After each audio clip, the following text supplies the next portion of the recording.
Friends, global business summit की team ने इस बार समिट की जो थीम रखी है, मैं समझता हूं वो थीम इटसेल्फ बहुत अहम है।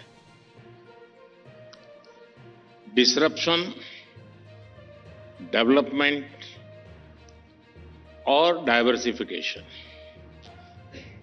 आज के इस दौर में ये बहुत ही चर्चित शब्द है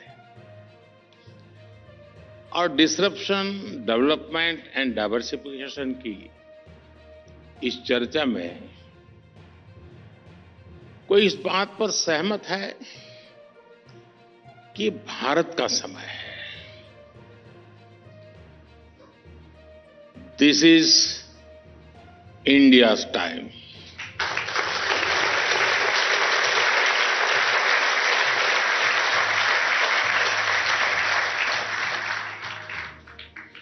और पूरे विश्व का भारत पर ये विश्वास लगातार बढ़ रहा है। हमने अभी दावोस में, यानी एक प्रकार का वो इस प्रकार के लोगों का कुंभ मेला होता है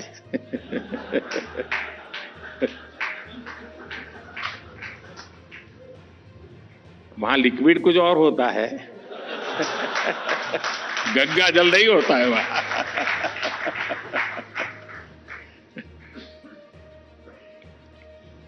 दावोस में भी भारत के प्रति अभूतपूर्व उत्साह देखा गया है। किसी ने कहा कि भारत एक अभूतपूर्व इकोनॉमिक सक्सेस स्टोरी है। ये जो दावोस में बोला जाता था, दुनिया के नीति निर्धारक बोल रहे थे। कोई बोला कि भारत का डिजिटल और फिजिकल इंफ्रास्ट्रक्चर नई ऊंचाई पर है। एक दिग्गज ने कहा कि दुनिया में अब कोई ऐसी जगह नहीं है जहां भारत का दबदबा न हो। एक बड़े पदाधिकारी ने तो भारत के सामर्थ्य की तुलना रेजिंग बुल से कर दी। आज दुनिया के हर डेवलपमेंट एक्सपर्ट ग्रुप में चर्चा है कि भारत 10 साल में ट्रांसफॉर्म हो चुका है। और अभी विनीत जी वर्णन कर रहे थे, उसमें काफी चीजें उसका जिक्र था। ये बातें दिखाती हैं कि आज दुनिया का भारत पर भरोसा कितना ज्यादा है। भारत के सामर्थ्य को लेकर दुनिया में ऐसा पॉजिटिव सेंटिमेंट पहले कभी नहीं था। भारत की सफलता को लेकर दुनिया में ऐसा पॉजिटिव सेंटिमेंट शायद ही कभी किसी ने अनुभव किया हो। इसलिए ही लाल किले से मैंने कहा है, यही समय है, सही समय है।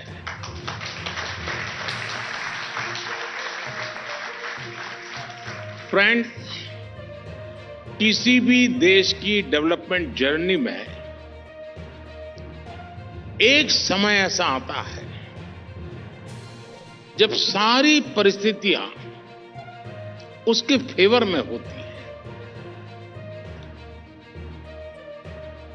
जब वो देश अपने आप को आने वाली कई सदियों के लिए मजबूत बना लेता है।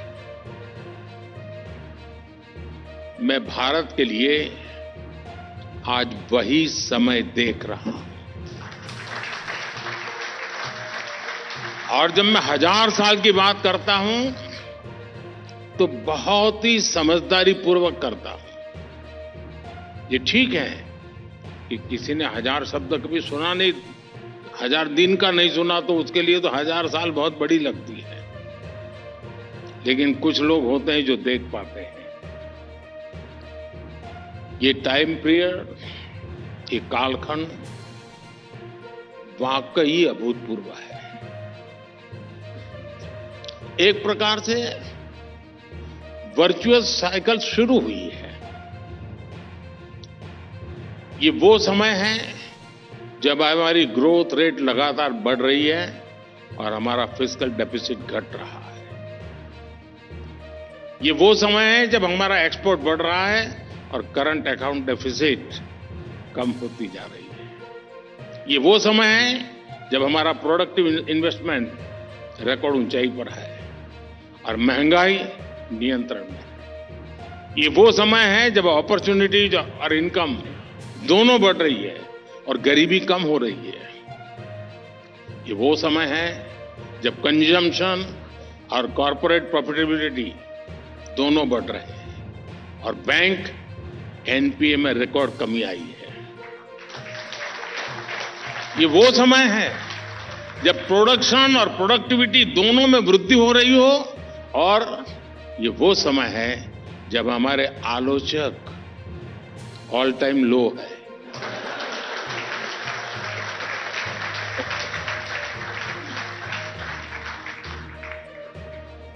फ्रेंड्स, इस बार हमारे अंतरिम बजट को भी एक्सपर्ट्स और मीडिया के हमारे मित्रों की खूब प्रशंसा मिली है। कई सारे एनालिस्ट ने भी इसकी प्रशंसा करते हुए कहा है कि ये लोक लुभावन बजट नहीं है। मेरा तारीफ का एक कारण ये भी है।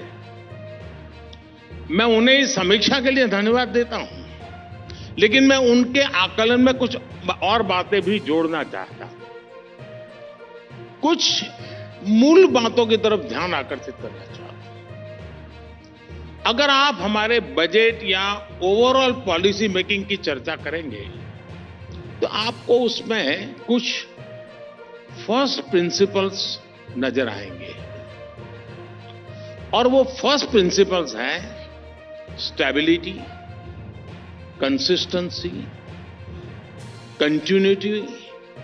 ये बजट भी उसी का एक्सटेंशन है। फ्रेंड, जब किसी को परखना हो तो उसे किसी मुश्किल या चुनौती के समय में ही परखा जा सकता है।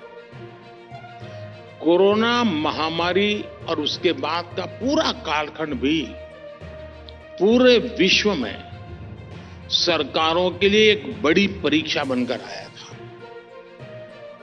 किसी को कोई अंदाज नहीं था कि हेल्थ और इकोनॉमी की इस दोहरी चुनौती से निपटा कैसे जाए। इस दौरान भारत ने सबसे वो दिन याद कीजिए आप, मैं लगातार टीवी पे आकर के देश के साथ संवाद करता था और उस संकट की घड़ी में सीना तान करके देशवासियों के सामने हर पल खड़ा रहा था। और उस समय प्रारंभिक दिनों में मैंने कहा था और मैंने जान बचाने को प्राथमिकता दी थी और हमने कहा जान है तो जहान है। आपको याद होगा, हमने जीवन बचाने वाले, संसाधन जिताने में, लोगों को जागरूक करने में पूरी शक्ति लगा दी। सरकार ने गरीबों के लिए राशन मुफ्त कर दिया। हमने मेड इन इंडिया वैक्सीन पर फोकस किया। हमने ये भी सुनिश्चित किया कि तेजी से हर भारतीय तक ये वैक्सीन पहुंचे। जैसे ही इस अभियान ने गति पकड़ी, हमने कहा जान भी है, जहान भी है।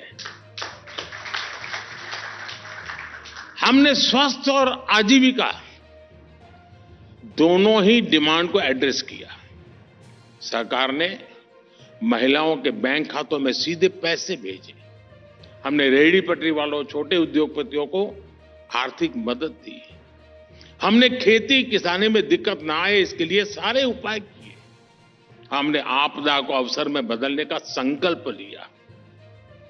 मीडिया जगत के मेरे साथी उस समय के न्यूज़पेपर्स निकाल के देख सकते हैं। उस समय बड़े बड़े एक्सपर्ट्स की यही राय थी कि मनी प्रिंट करो, नोट छापो, ताकि डिमांड बढ़े और बिग बिजनेस को मदद दो। इंडस्ट्रियल हाउस वाले तो मुझे दबाव डाले, वो तो मैं समझ सकता हूं, वो तो आज भी डालेंगे। लेकिन सारे नोबेल प्राइज विनर भी मुझे यही कहते थे, तो बस यही चल रहा था। दुनिया की अनेक सरकारों ने ये रास्ता अपनाया भी था, लेकिन इस कदम से और भले कुछ हुआ नहीं, लेकिन हम देश की इकोनॉमी को हमारी मर्जी के हिसाब चला पाए और महंगाई, उन लोगों का हाल ये था कि आज भी महंगाई को कंट्रोल नहीं कर पा रहे हैं। जो रास्ता उन्होंने चुना उसके साइड इफेक्ट आज भी है। हम पर भी दबावने के बहुत प्रयास हुए थे। हमारे सामने भी ये सरल रास्ता था कि जो दुनिया कह रही है, जो दुनिया कर रही है, चलो हम भी उसमें बह चले। लेकिन हम जमीनी सच्चाइयों को जानते थे, हम समझते थे, हमने अनुभव के आधार पर अपने विवेक से कुछ निर्णय किए और उसका जो नतीजा निकला, जिसकी आज दुनिया सराहना कर रही है, दुनिया उसका गौरवगान कर रही है। हमारी जिन नीतियों पर सवाल उठाए जा रहे थे, वो हमारी नीतियां साबित हुई और आज इसलिए भारत की अर्थव्यवस्था इतनी मजबूत स्थिति में है। साथियों, हम एक वेलफेयर स्टेट है। देश के सामान्य मानवी का जीवन आसान हो, उसकी क्वालिटी ऑफ लाइफ सुधरे, ये हमारी प्राथमिकता है। हमने नई योजनाएं बनाई, वो तो स्वाभाविक है, बल्कि हमने ये भी सुनिश्चित किया कि हर पात्र लाभार्थी तक ये योजना का लाभ पहुंचना चाहिए। हमने सिर्फ वर्तमान पर ही नहीं, बल्कि देश के भविष्य पर भी इन्वेस्ट किया। आप ध्यान देंगे तो हमारे हर बजट में आपको 4 प्रमुख फैक्टर्स नजर आएंगे। पहला, कैपिटल एक्सपेंडिचर के रूप में रिकॉर्ड प्रोडक्टिव खर्च। दूसरा, वेलफेयर स्कीम्स पर अनप्रेसिडेंटेड निवेश। तीसरा, वेस्टफुल एक्सपेंडिचर पर कंट्रोल। और चौथा, फाइनेंशियल डिसिप्लिन। इन 4 बातों को आपने बराबर देखा होगा। हमने इन चारों विषयों में संतुलन बिठाया और चारों विषयों में ही तय लक्ष्य प्राप्त करके दिखाए। आज कुछ लोग हमसे पूछते हैं, ये काम हमने किया कैसे? इसके कई तरीके से मैं जवाब दे सकता हूं, और उनमें से एक अहम तरीका रहा है money saved is money earned का मंत्र। जैसे हमने प्रोजेक्ट तेजी से पूरा करके उन्हें समय पर खत्म करके भी देश के काफी पैसे बचाए।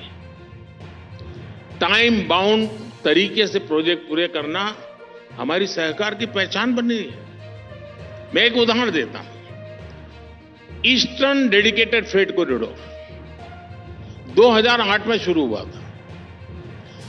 अगर पहले की सरकार ने तेजी से काम किया होता तो उसकी लागत 16,500 करोड़ रुपए होती, लेकिन ये पूरा हुआ पिछले साल। तब तक इसकी लागत बढ़कर 50,000 करोड़ रुपए से ज्यादा हो गई। इसी तरह आप असम के बोगी ब्रिज को भी जानते हैं। इसे साल 1998 में शुरू हुआ था और इसे 1100 करोड़ रुपए के खर्च से पूरा होना था। 1100 खर्च। आपको जानकर के भारी होगी क्या हुआ होता, लेकिन बाद में हम आए, हमने इसको जरा तेज गति लगाई। 98 से चल रहा था मामला, हमने 2018 में उसको पूरा किया। फिर भी जो 1100 करोड़ का मामला था वो 5000 करोड़ पर पहुंच गया। मैं आपको ऐसे कितने ही प्रोजेक्ट गिना सकता हूं। पहले जो पैसा बर्बाद हो रहा था वो पैसा किसका था? वो पैसे किसी नेता की जेब से नहीं आ रहा था, वो पैसा देश का था, देश के टैक्स पेयर का पैसा था, आप लोगों का पैसा। हमने टैक्स पेयर्स मनी का सम्मान किया। हमने परियोजनाओं को तय समय पर पूरा करने के लिए पूरी ताकत लगा दी। आप देखिए, नए संसद भवन का निर्माण कितनी तेजी से हुआ। कर्तव्य पथ हो, मुंबई का अटल सेतु हो, इनके निर्माण की गति देश ने देखी है। इसलिए ही आज देश कहता है जिस योजना का शिलान्यास मोदी करता है उसका लोकार्पण भी मोदी करता है।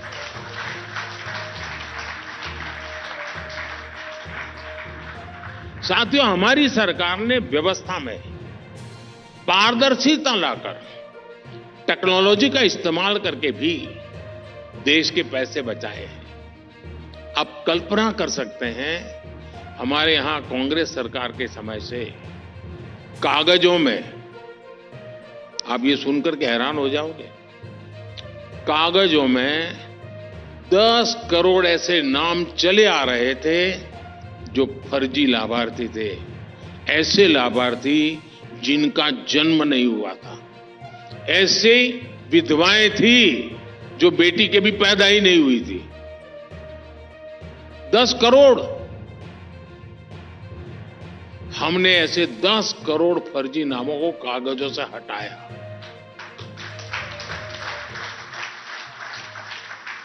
हमने डायरेक्ट बेनिफिट ट्रांसफर स्कीम शुरू की।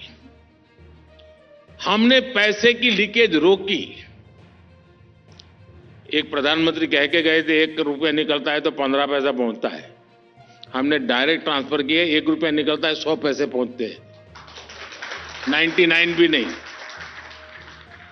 ये डायरेक्ट बेनिफिट ट्रांसफर स्कीम का परिणाम यह हुआ है, देश के करीब 3 लाख करोड़ रुपए गलत हाथों में जाने से बचे हैं। हमारी सरकार ने, सरकार को जी चीजें परचेज करनी होती हैं, उसमें ट्रांसपेरेंसी लाने के लिए जेम एक पोर्टल शुरू किया, GEM। उससे हमने समय तो बचाया है, क्वालिटी इंप्रूव हुई है, बहुत सारे लोग सप्लायर बन चुके हैं और उसमें सरकार की करीब 65,000 करोड़ रुपए की बचत हुई है। 65,000 करोड़ का सेविंग।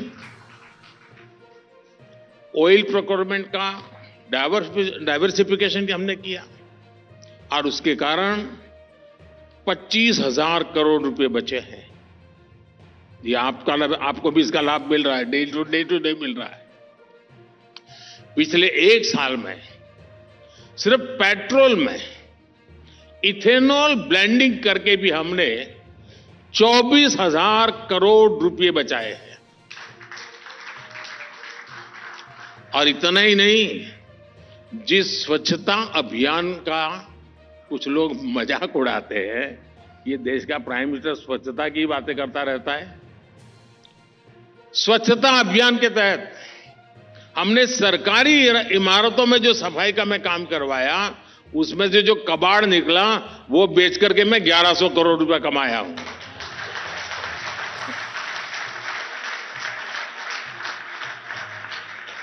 और साथियों, हमने अपनी योजनाओं को भी ऐसे बनाया कि देश के नागरिकों के पैसे बचे। आज जल जीवन मिशन की वजह से गरीबों को पीने का शुद्ध पानी मिलना संभव हुआ। इस वजह से बीमारी पर होने वाला उनका खर्च कम हुआ है। आयुष्मान भारत ने देश के गरीब पे 1 लाख करोड़ रुपए खर्च होने से बचाए हैं और उसका उपचार हुआ है। पीएम जन औषधि केंद्र पर 80% डिस्काउंट। और हमारे देश में डिस्काउंट की एक ताकत होती है, कितना ही बढ़िया स्टोर हो, कितना ही बढ़िया माल हो, बगल वाला 10% डिस्काउंट लेके तो सारी महिलाएं वहां चली जाएगी। 80% डिस्काउंट से हम देश के मध्यम वर्ग और गरीब परिवारों को दवाई देते हैं जन औषधि केंद्र में, और उससे जिन्होंने वहां से दवाई खरीदी है उनके 30,000 करोड़ रुपए बचे हैं। साथियों, मैं वर्तमान पीढ़ी के साथ ही आने वाली अनेकों पीढ़ियों के प्रति भी जवाबदेह हूं। मैं सिर्फ रोजमर्रा की जिंदगी पूरी करके जाना नहीं चाहता हूं, मैं आप आने वाली पीढ़ियों का भविष्य सुरक्षित करके जाना चाहता हूं।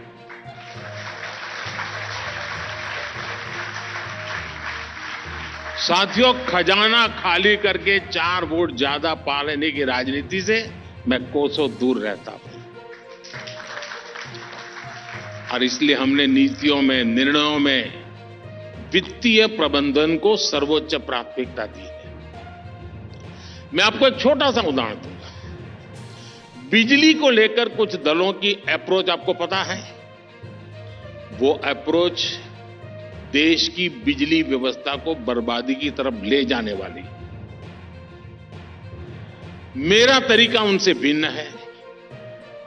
आपको पता ही है कि हमारी सरकार 1 करोड़ घरों के लिए रूफटॉप सोलर स्कीम लेकर आई है। इस स्कीम से लोग बिजली पैदा करके अपना बिजली बिल जीरो कर सकेंगे और ज्यादा बिजली बेचकर पैसा भी कमाएंगे। हमने सस्ते एलईडी बल्ब देने वाली उजाला योजना चलाकर, हमारे पहले की सरकार थी तब एलईडी बल्ब 400 रुपए में मिलता था। हमें आए तो स्थिति बन गई 40-50 रुपए मिलने लगा, और क्वालिटी सेम, कंपनी सेम।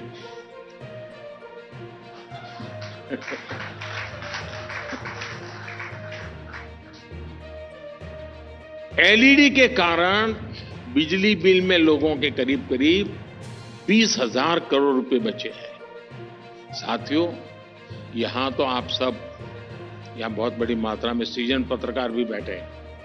आप जानते हैं 7 दशक पहले से हमारे यहां गरीबी हटाओ के नारे दिन रात दिए जाते रहे। इन नारों के बीच गरीबी तो हटी नहीं, प्यार जरूर कर दी। उनको उसी से कमाई होती थी, कंसल्टेंट सर निकल पड़े थे। इस इंडस्ट्री के लोग गरीबी दूर करने का हर बार नया नया फॉर्मूला बताते जाते थे और खुद करोड़पति बनते जाते थे, लेकिन देश गरीबी कम नहीं कर पाया। सालों तक एसी कमरों में बैठकर वाइन एंड चीज के साथ गरीबी हटाने के फॉर्मूले पर डिबेट होती रही और गरीब गरीब ही बना रहा।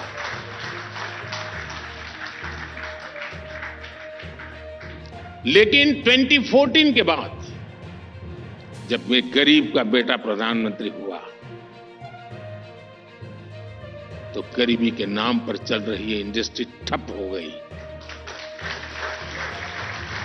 मैं गरीबी से निकलकर यहां पहुंचा हूं, इसलिए मुझे पता है कि गरीबी से लड़ाई कैसे लड़ी जाती है।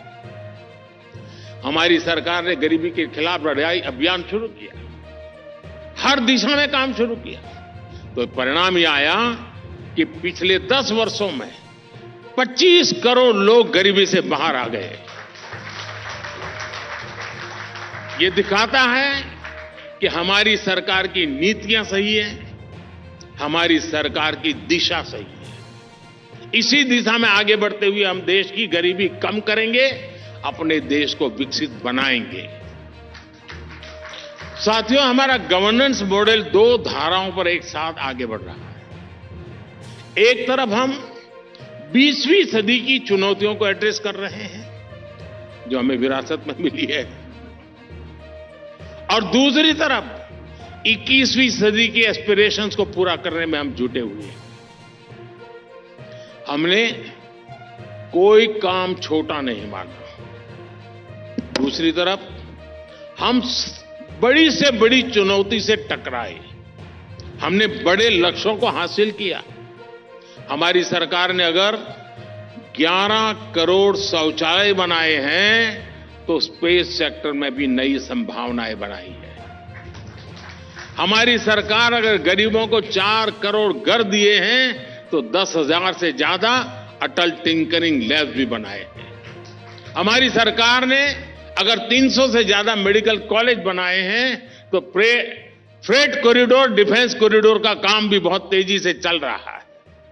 हमारी सरकार ने वंदे भारत ट्रेनें चलाई हैं तो दिल्ली समेत देश के कई शहरों में करीब 10,000 इलेक्ट्रिक बसें भी चलवाई है।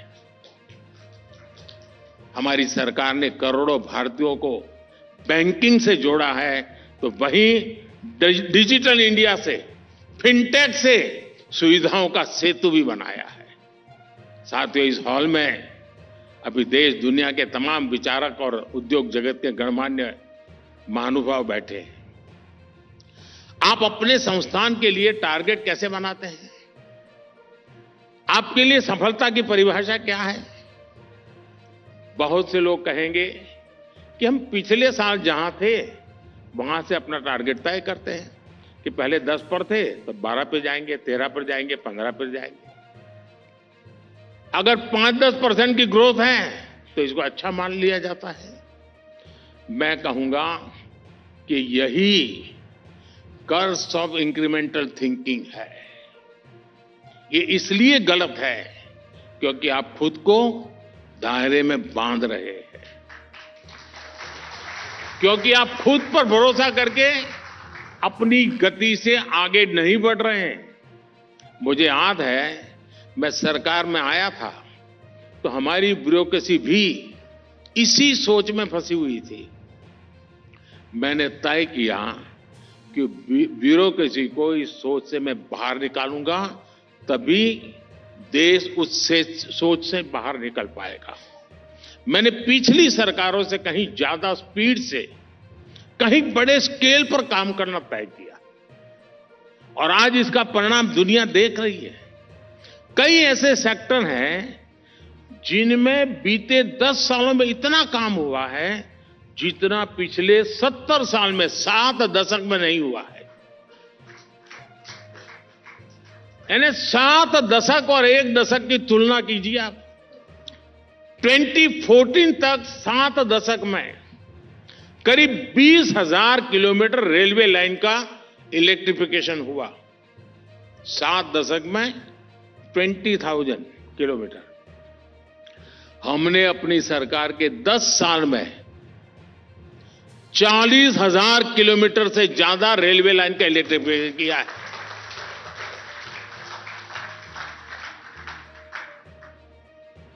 अब मुझे बताइए, कोई मुकाबला है? मैं मई महीने की बात नहीं कर रहा हूं।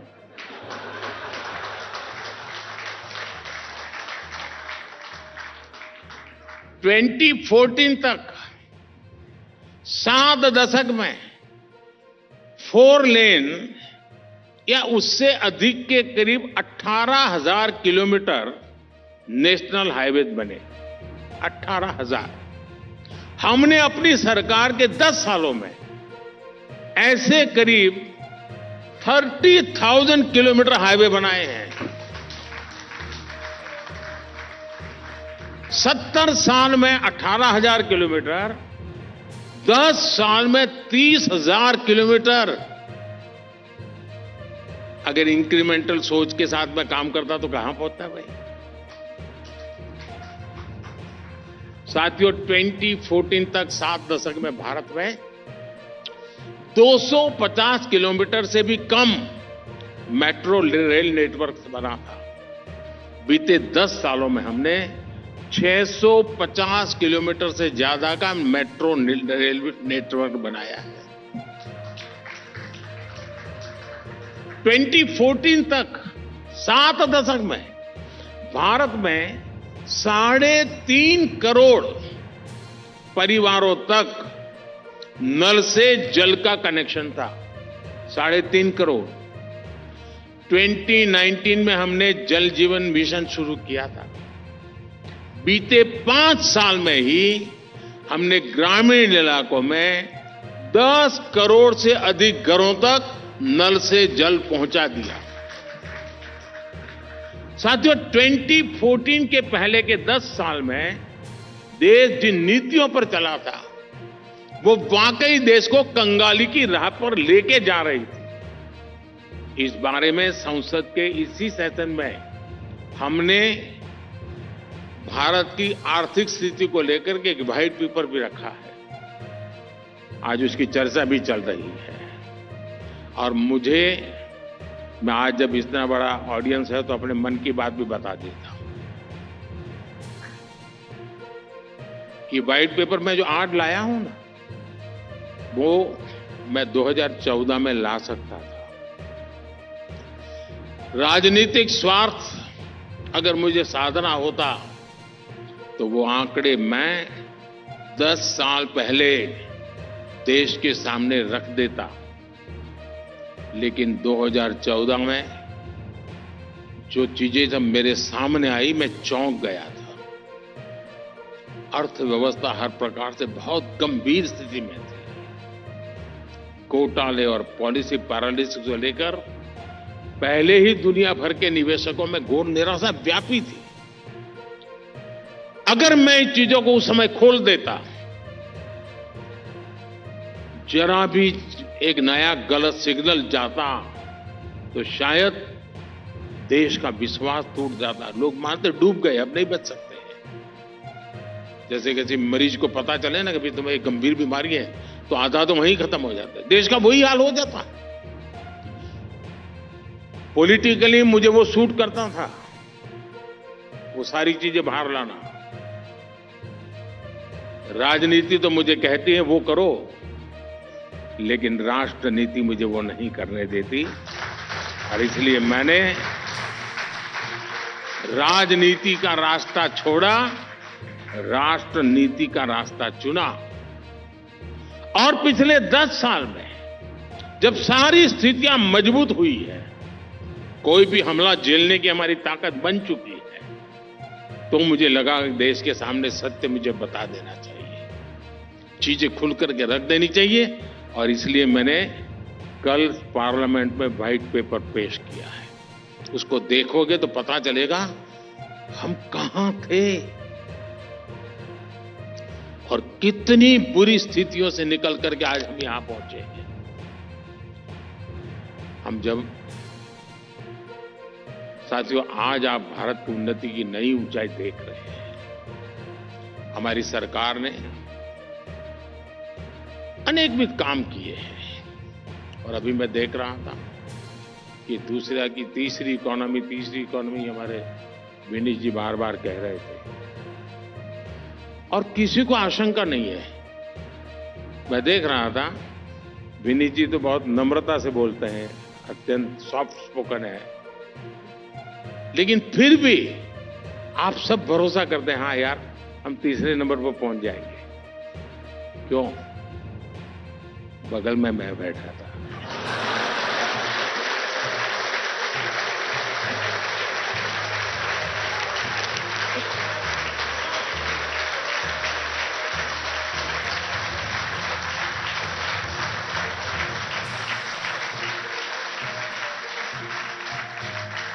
और मैं आपको गारंटी देता हूं, हमारे तीसरे टर्म में देश इकोनॉमी में दुनिया में नंबर 3 तक पहुंच जाएगा।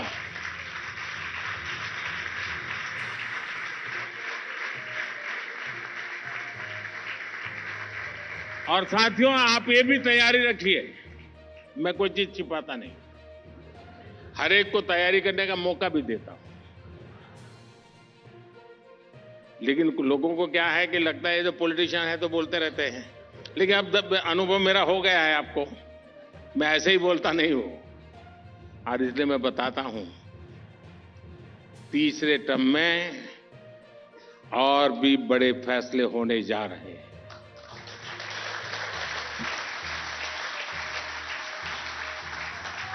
भारत की गरीबी दूर करने, भारत के विकास को नई गति देने के लिए हमने नई योजनाओं की तैयारी पिछले 1.5 साल से मैं कर रहा हूं और बहुत एक एक दिशा में कैसे काम करूंगा, कहां ले जाऊंगा, इसका पूरा रोड मैप मैं बना रहा हूं। और करीब करीब 15 लाख से ज्यादा लोगों से मैंने सुझाव लिए हैं, अलग अलग तरीके से। 15 लाख से ज्यादा लोगों से उस पर काम करता रहा, जिसकी मैंने कभी प्रेस नोट नहीं दी है, पहली बार बताता हूं। काम चल रहा है और आने वाले 20-30 दिन के अंदर वो फाइनल रूप भी ले लेगा। नया भारत अब ऐसे ही सुपर स्पीड से काम करेगा और ये मोदी की गारंटी है।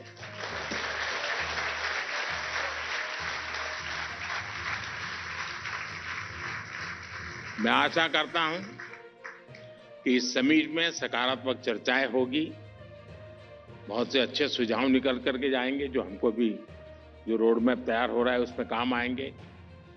एक बार फिर इस आयोजन के लिए मेरी तरफ से ढेर सारी शुभकामनाएं। बहुत बहुत धन्यवाद।